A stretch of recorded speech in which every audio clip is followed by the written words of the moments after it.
Hello friends, എല്ലാവർക്കും നമസ്കാരം. ഇന്ന് ഞാൻ നിങ്ങളായിട്ട് ഷെയർ ചെയ്യുന്നത് നമുക്ക് വളരെ ഈസി ആയിട്ട് ഉണ്ടാക്കിയെടുക്കാൻ പറ്റുന്ന ഒരു ചിക്കൻ കറിയുടെ റെസിപ്പിയാണ്. നമ്മളിത് ചെയ്യുന്നത് പ്രഷർ കുക്കറിൽ വെച്ചിട്ടാണ്. അതുകൊണ്ട് തന്നെ നമുക്ക് വളരെ പെട്ടെന്ന് ഉണ്ടാക്കിയെടുക്കാൻ പറ്റുന്നതാണ്. പിന്നെ നമ്മളതിൽ തേങ്ങാക്കൊത്തും തേങ്ങാപ്പാലൊക്കെ ചേർത്താണ് ഉണ്ടാക്കുന്നത്. അതുകൊണ്ട് തന്നെ വളരെ ടേസ്റ്റി ആയിട്ടുള്ള ഒരു റെസിപ്പിയാണ്. ചാറോടുകൂടിയുള്ള ഒരു കറിയാണ്. അപ്പോൾ നമുക്ക് അപ്പത്തിൻ്റെ കൂടെയോ പുട്ടിൻ്റെ കൂടെയോ ചോറിൻ്റെ കൂടെയോ നെയ്ച്ചോറിൻ്റെ എന്തിൻ്റെ കൂടെ വേണമെങ്കിലും കഴിക്കാൻ പറ്റിയ റെസിപ്പിയാണ്. അപ്പോൾ എന്തായാലും നിങ്ങളൊന്ന് ട്രൈ ചെയ്ത് നോക്കുക. ട്രൈ ചെയ്ത് നോക്കിയിട്ട് നിങ്ങളുടെ അഭിപ്രായം കമൻറ്റ് ബോക്സിൽ മറക്കരുത്. നിങ്ങളുടെ ഫ്രണ്ട്സായിട്ടൊക്കെ ഷെയർ ചെയ്യുക. അപ്പോൾ നമുക്ക് ഈ ചിക്കൻ കറി ഉണ്ടാക്കാം.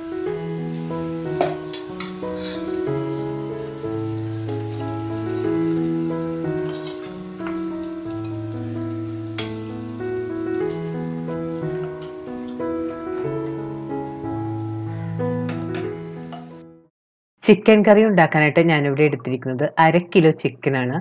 ചിക്കൻ ഇതുപോലുള്ള കഷ്ണങ്ങളായിട്ട് മുറിച്ചതിന് ശേഷം കഴുകി വെള്ളമെല്ലാം കളഞ്ഞു വെച്ചതാണിത്. ഇനി നമുക്ക് ഈ ചിക്കൻ ഒരു പ്രഷർ കുക്കറിലേക്ക് ഇട്ട് കൊടുക്കാം. ഇനി ചിക്കനിലേക്ക് 2 ടേബിൾ സ്പൂൺ മല്ലിപ്പൊടി ഇട്ട് കൊടുക്കണം.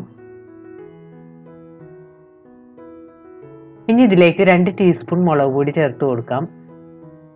ഇതിലേക്ക് 1/2 ടീസ്പൂൺ മഞ്ഞൾപ്പൊടിയും കൂടി ചേർത്ത് കൊടുക്കണം. ഈ കറിയിൽ നമ്മൾ കൂടുതൽ മസാലപ്പൊടികളൊന്നും ചേർക്കുന്നില്ല. മസാലക്കായിട്ട് നമ്മൾ ചേർക്കുന്നത് മല്ലിപ്പൊടി, മുളക് പൊടി, പിന്നെ ചേർക്കുന്നത് പെരിഞ്ജീരകമാണ്. പെരിഞ്ജീരകം ഞാനിവിടെ മിക്സിയിലിട്ട് തരിതരിപ്പായിട്ട് പൊടിച്ചെടുത്തിട്ടുണ്ട്. ഇതൊരു 1/2 ടീസ്പൂൺ ഉണ്ട്. അതും കൂടി നമുക്ക് ഇതിലേക്ക് ഇട്ട് കൊടുക്കാം.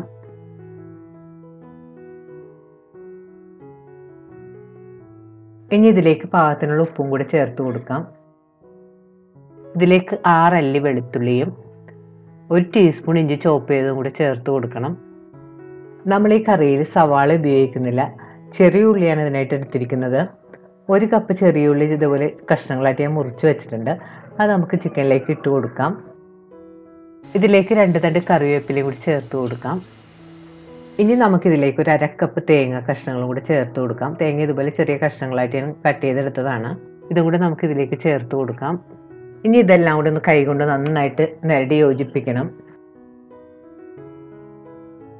മസാല എല്ലാം ഒന്ന് നന്നായിട്ട് ചിക്കനിൽ പിടിക്കാൻ വേണ്ടി ഒന്ന് നന്നായിട്ട് മിക്സ് ചെയ്ത് കൊടുക്കാം.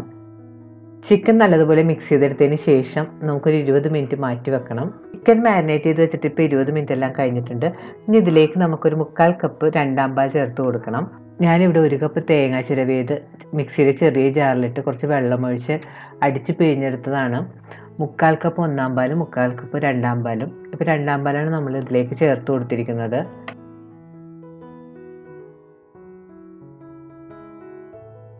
ഇനി ഇതൊരു സ്പൂൺ കൊണ്ട് നന്നായിട്ട് മിക്സ് ചെയ്ത് കൊടുക്കാം.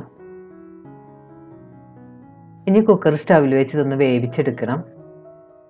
ഇപ്പോൾ കുക്കർ സ്റ്റവിൽ വെച്ചിട്ട് ചിക്കനുള്ള വെള്ളമെല്ലാം ഒന്ന് തിളക്കാൻ തുടങ്ങിയിട്ടുണ്ട്. ഈ സമയത്ത് ഒന്ന് നന്നായിട്ട് മിക്സ് ചെയ്ത് കൊടുക്കാം.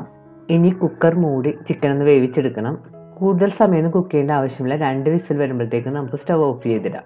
ഞാനിവിടെ 2 വിസിൽ വന്നപ്പോഴത്തേക്കും സ്റ്റവ് ഓഫ് ചെയ്തിട്ടിട്ട് ഇപ്പോൾ കുക്കറിൻ്റെ സ്റ്റീമെല്ലാം പോയിട്ടുണ്ട്. ഇനി നമുക്ക് തുറന്ന് നോക്കാം. ഇനി ചിക്കൻ പാകത്തിന് കുക്കായിട്ടുണ്ടോയെന്ന് നോക്കാം. ചിക്കൻ കഷ്ണങ്ങളെല്ലാം നല്ല പാകത്തിന് കുക്കായി വന്നിട്ടുണ്ട്. വീണ്ടും നമുക്ക് സ്റ്റവ് ഒന്ന് ഓൺ ചെയ്ത് കൊടുക്കാം. അതിനുശേഷം ചിക്കനിലെ ഗ്രേവിയെല്ലാം ഒന്ന് വറ്റിച്ചെടുക്കണം. വളരെ പെട്ടെന്ന് വളരെ ഈസി ആയിട്ട് നല്ല ടേസ്റ്റി ആയിട്ട് ചെയ്തെടുക്കാൻ പറ്റുന്നൊരു കറിയാണിത്. അപ്പോൾ ഈ വീഡിയോ ഇഷ്ടപ്പെടുകയാണെങ്കിൽ നിങ്ങളുടെ ഫ്രണ്ട്സായിട്ടൊക്കെ ഷെയർ ചെയ്യാൻ മറക്കരുത്. ടേസ്റ്റ് ചെയ്ത് നോക്കിയിട്ട് ഉപ്പ് കുറവാണെങ്കിൽ പാത്രത്തിലുള്ള ഉപ്പല്ല ഈ സമയത്ത് നമുക്ക് ചേർത്ത് കൊടുക്കാം കേട്ടോ.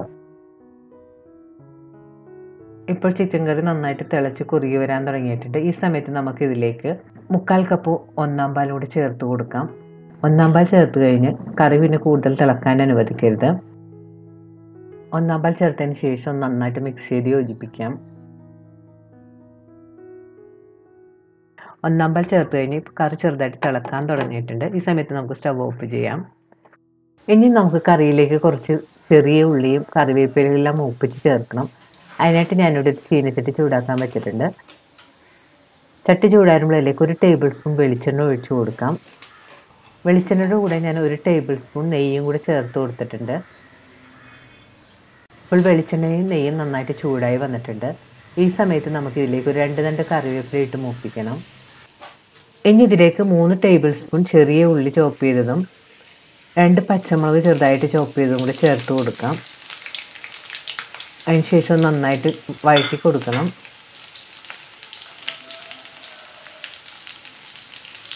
ഉള്ളിയും കറിവേപ്പിലെല്ലാം മൂത്തൊരു ബ്രൗൺ കളറായി വന്നിട്ടുണ്ട്. ഈ സമയത്ത് നമുക്ക് സ്റ്റവ് ഓഫ് ചെയ്യാം.